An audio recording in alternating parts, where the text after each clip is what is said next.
Curious if you've scrolled through TikTok or YouTube lately, you might have stumbled into an alternate reality. Young, fluent English speakers are running lifestyle vlogs from the heart of North Korea. Take a look at these high-rises in Pyongyang.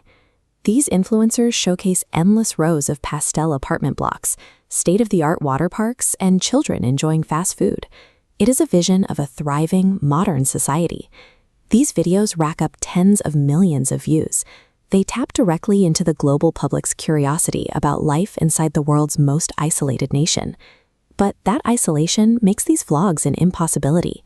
North Korea is globally recognized as a restrictive authoritarian state, where the majority of the population lives in poverty, cut off from the rest of the planet. Ordinary citizens are strictly forbidden from accessing the global internet. There are no public Wi-Fi networks, and certainly no legal way to access platforms like TikTok or YouTube. If the internet is banned for the public, we have to ask who is actually filming these casual vlogs, funding their high-end production, and uploading them to our feeds. Research from experts like Professor Rudiger Frank, who has studied the country for 30 years, highlights a stark divide in North Korea's digital connectivity. This visualization shows the restrictions' scale. Out of 25 million people, only a few thousand connect to the global web. That tiny fraction of access is reserved for high-level officials and state operators. Every kilobyte is policed and monitored by the regime.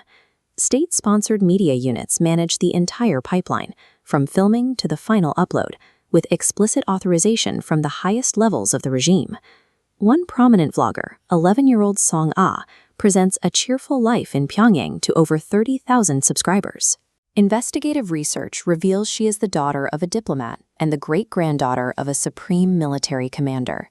Her family belongs to the elite inner circle surrounding the ruling Kim family. This marks a shift in strategy.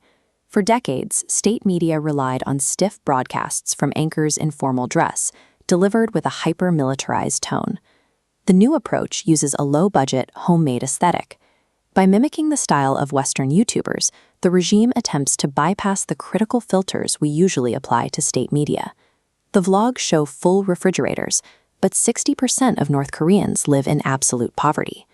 While influencers visit water parks, millions in rural areas like this one navigate a reality of dirt roads and crumbling infrastructure. The regime has weaponized these curated personalities, using social media trends to hide its systemic cruelty. If the regime is investing so much in these English-language productions, we have to look past the Western curiosity and ask who they are truly trying to convince.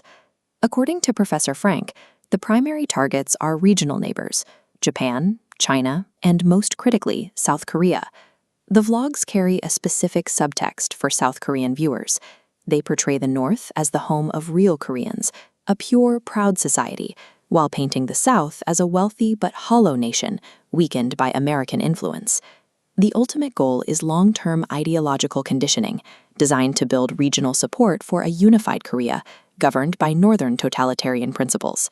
South Korea views this information warfare so seriously that it actively blocks these influencer channels to protect its citizens from manipulation. These digital campaigns are an extension of the physical standoff at the DMZ. The war for hearts and minds is now happening on the same screens where we watch vlogs about snacks and hiking. There is a deep cynicism in this strategy.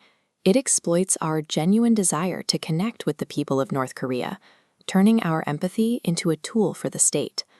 Engaging with these videos helps the regime rewrite the truth, effectively assisting in a state-run campaign to ignore the plight of millions.